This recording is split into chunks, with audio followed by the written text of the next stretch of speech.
1601 yılı, yer, Kanije.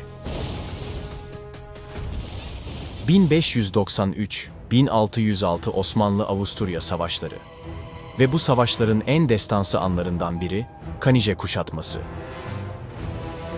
9.000 Osmanlı askeri, 100.000 kişilik Avusturya ordusuna karşı. Kılıçlar çarpışacak, zırhlar çatırdayacak, kan ve barut kokusu savaş meydanını saracaktı. Ancak bir avuç Osmanlı askeri Kanije'yi teslim etmeyecekti. Hazırsanız videomuza başlıyoruz.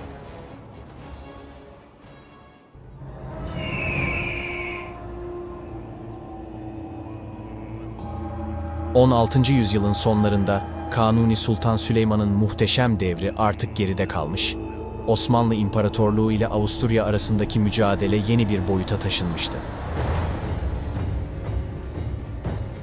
1593 yılında patlak veren ve tam 13 yıl sürecek Osmanlı-Avusturya savaşları, Orta Avrupa'daki güç dengesini değiştirmek için verilen kanlı bir mücadeleydi.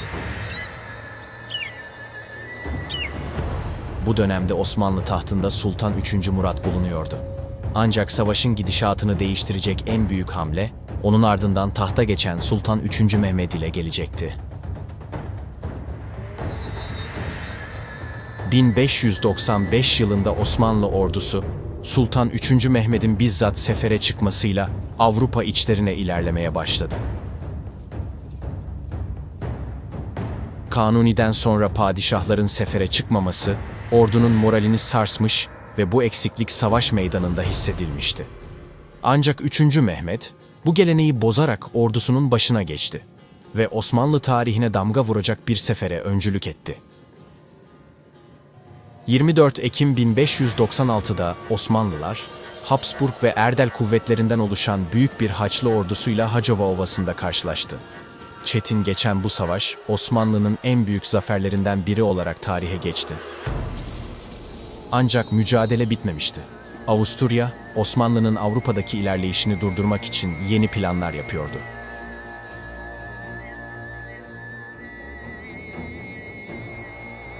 ...1600 yılına gelindiğinde Osmanlı ordusu, Avusturya'ya karşı yeni bir hamle yapmak için harekete geçti. Hedef, stratejik konumuyla büyük önem taşıyan Kanije Kalesi'ydi. Macaristan ile Avusturya arasındaki savunma hattının kilit noktası olan bu kale, düşmanın elinde olduğu sürece Osmanlı'nın batıya ilerleyişi sekteye uğrayabilirdi. Sultan III. Mehmed'in emriyle Osmanlı ordusu sefere çıktı. Serdar İbrahim Paşa komutasındaki birlikler, 40 gün süren yoğun bir kuşatmanın ardından Kanije Kalesi'ni fethetti. Bu zafer, Osmanlı'nın Orta Avrupa'daki hakimiyetini pekiştirmişti. Ancak kaleyi fethetmek kadar, elde tutmak da kritik bir meseleydi. Osmanlı yönetimi, kalenin savunmasını güvenilir bir komutana emanet etmeye karar verdi. İşte tam da bu noktada, Osmanlı tarihinin en büyük savunma zaferlerinden birine imza atacak olan isim sahneye çıktı. Tiryaki Hasan Paşa.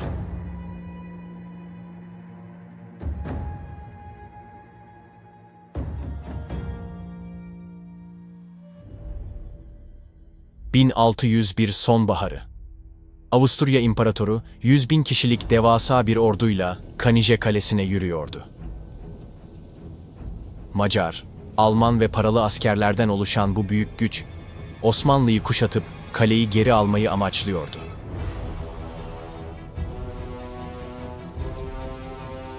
Kalede sadece 9.000 Osmanlı askeri vardı. Erzak ve cephane kısıtlıydı. Düşman ise sayı ve teçhizat bakımından çok üstündü. Fakat Tiryaki Hasan Paşa sıradan bir komutan değildi. Geleneksel savaş taktikleriyle değil, zekasıyla savaşacaktı.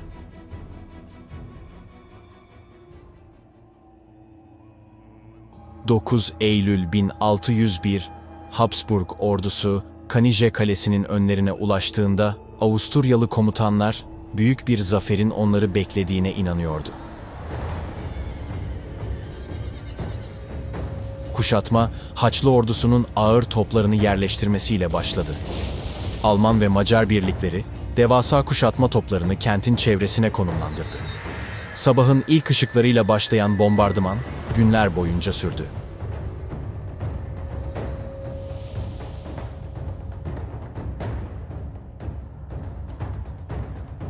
Kale surları aralıksız top ateşiyle sarsılıyor, Osmanlı askerleri taş ve toz bulutları arasında mevzilerini koruyordu.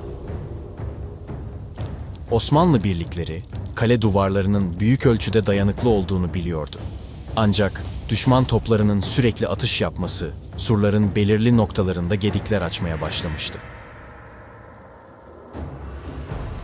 Tiryaki Hasan Paşa, askerlerine gece boyunca surların zayıflayan noktalarını onarmalarını emretti. Osmanlı askerleri top atışlarının durduğu anlarda hızla harekete geçiyor, sabaha kadar surları güçlendiriyordu. Ancak Hasan Paşa, Haçlılara daha büyük bir tuzak kurmuştu. Osmanlı topçuları elinde güçlü toplar olmasına rağmen hiç karşılık vermedi. Günlerce süren bombardıman boyunca Haçlı ordusu Türklerin toplarının olmadığını düşünmeye başladı. Bu gaflete kapılan Avusturyalılar, Osmanlı'nın topçu gücünü hafife almıştı. Fakat bu, Tiryaki Hasan Paşa'nın kurguladığı bir aldatmacaydı. Osmanlı topları, düşmanın savunmasız anını bekliyordu.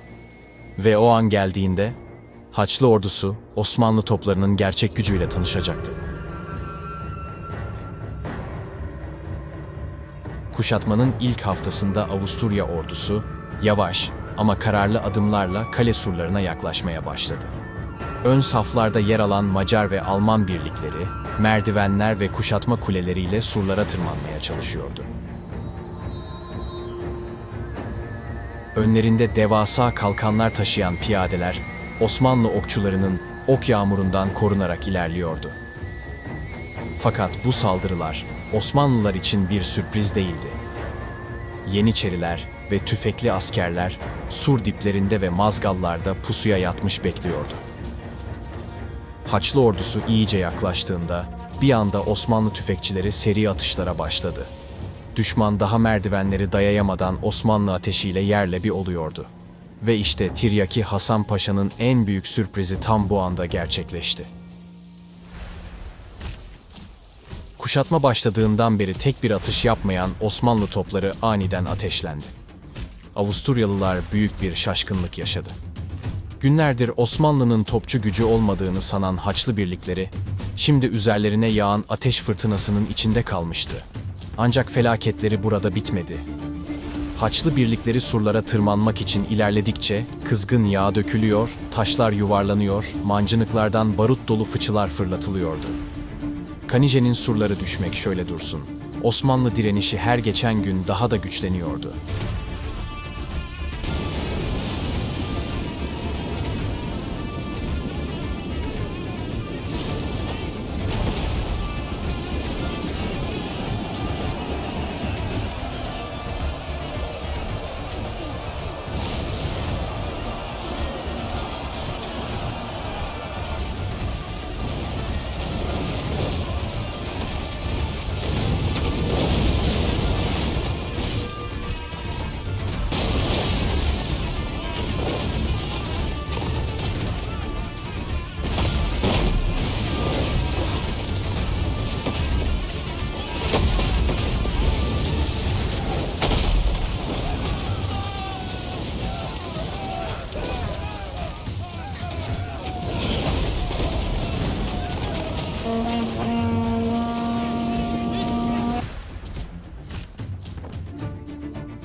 Tiryaki Hasan Paşa sadece savunma yapmakla yetinmeyecekti.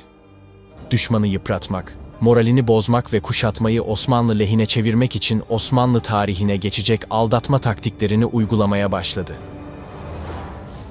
Her gece kale içinde meşaleler yakıldı, sahte ateşler oluşturuldu. Düşman, içeride, çok daha büyük bir Osmanlı ordusunun bulunduğunu sanarak tereddüde düşüyordu.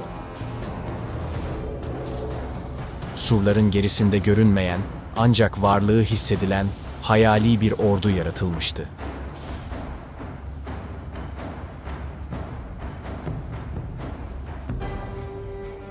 Bir gece Osmanlılar, küçük ama etkili bir birlikle düşman saflarına ani bir baskın düzenledi. Siperlerde uyuyan Avusturyalı askerler, aniden Osmanlı askerlerinin çadırlarına ateş vermesiyle paniğe kapıldı. Tiryaki Hasan Paşa'nın en ince düşünülmüş taktiklerinden biri ise, esir düşen birkaç Avusturyalı askeri serbest bırakmasıydı. Ancak bu esirler sıradan mahkumlar gibi bırakılmadı. Önce bal, kaymak ve daha birçok leziz yemekle beslendiler. Amaç açıktı, Osmanlı erzaklarının bol olduğu izlenimini düşmana göstermek. Haçlı ordusu, Osmanlıların kıtlık içinde olduğunu düşünürken, serbest kalan esirler aksini söylüyordu. Buna ek olarak, sahte haberciler düşman saflarına, Osmanlı merkez ordusunun çok yakında olduğunu yaymaya başladı. Tam da bu söylentilerin yayıldığı anda, kale içinden mehter marşları yükseldi. Osmanlı askeri sanki takviye kuvvetler gelmiş gibi coşkuyla kösleri ve nakkareleri çalmaya başladı. Bu gelişmeler Haçlı ordusunda büyük bir panik yarattı. Psikolojik baskı giderek artıyor, moral bozukluğu ve şüphe orduyu sarmaya başlıyordu. Artık Avusturya ordusu sadece Osmanlı askerleriyle değil, korku ve belirsizlikle de mücadele ediyordu. Ekim ayına gelindiğinde Avusturya ordusu artık son darbeyi vurmak istiyordu. Osmanlıların direnme gücünün azaldığını düşünen Haçlı komutanları büyük bir genel saldırı başlatmaya karar verdi.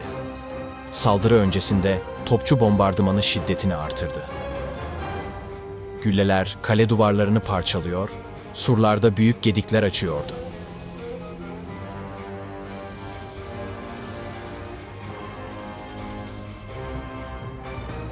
En zayıf noktalara yönelen Alman, İtalyan ve Macar birlikleri, devasa koçbaşları ve merdivenlerle ilerlemeye başladı.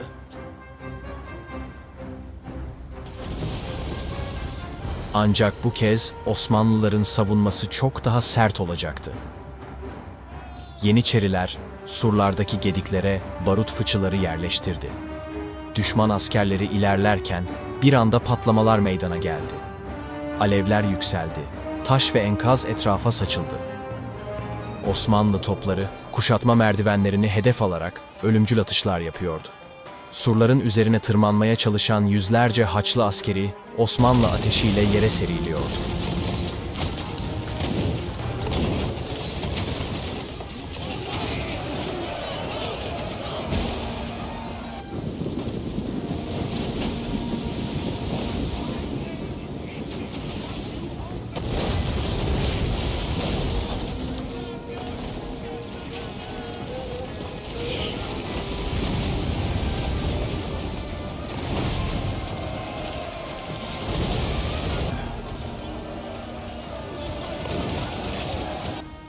Bir avuç imanlı yürek, canla başla çarpışıyordu. Ok, kılıç ve kurşun yarasıyla yere düşenler oldu. Ancak hiçbiri Kanije'yi teslim etmedi.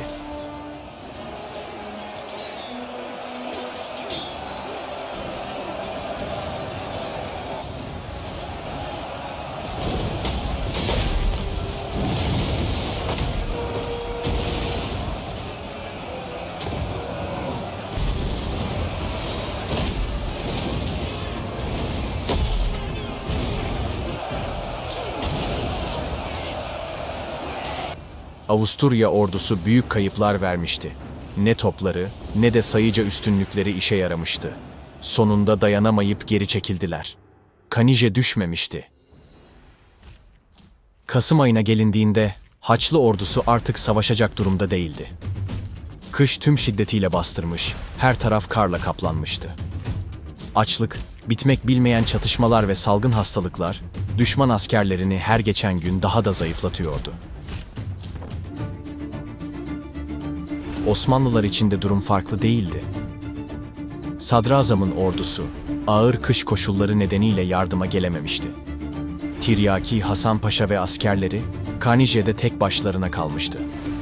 Erzak ve cephane tükenmek üzereydi. Her şey, tükenmeye yüz tutmuş bir direnişin sonuna yaklaşıldığını gösteriyordu. Fakat tam da bu anda Tiryaki Hasan Paşa cesur bir karar aldı. Osmanlı ordusu taarruza geçecekti.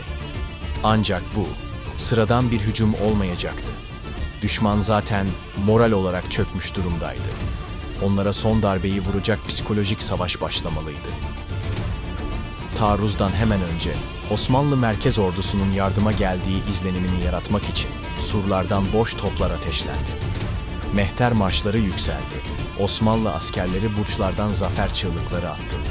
Dışarıdan büyük bir Osmanlı ordusunun yaklaştığı dedikodusu Haçlı kampına yıldırım gibi düştü.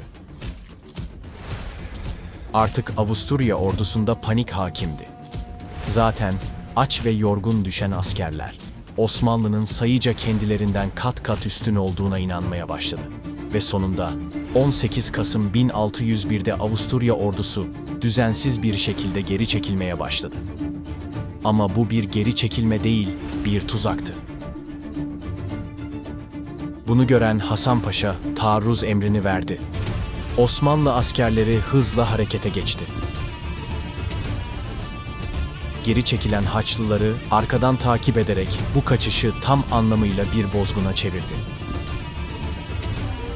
Bir savunma savaşı olarak başlayan Kanije savunması, 9.000 Osmanlı askerinin tarihe altın harflerle yazdığı bir zafer oldu. Bu, taktiksel dehanın ve azmin zaferiydi. Ve 80'li yaşlarında olan Tiryaki Hasan Paşa, sadece kılıcıyla değil, zekasıyla da düşmanı mağlup etmişti. O artık hiçbir Türk'ün unutmayacağı bir kahramandı. Videoyu beğenmeyi ve yorum yapmayı unutmayın. Bizi izlediğiniz için teşekkürler.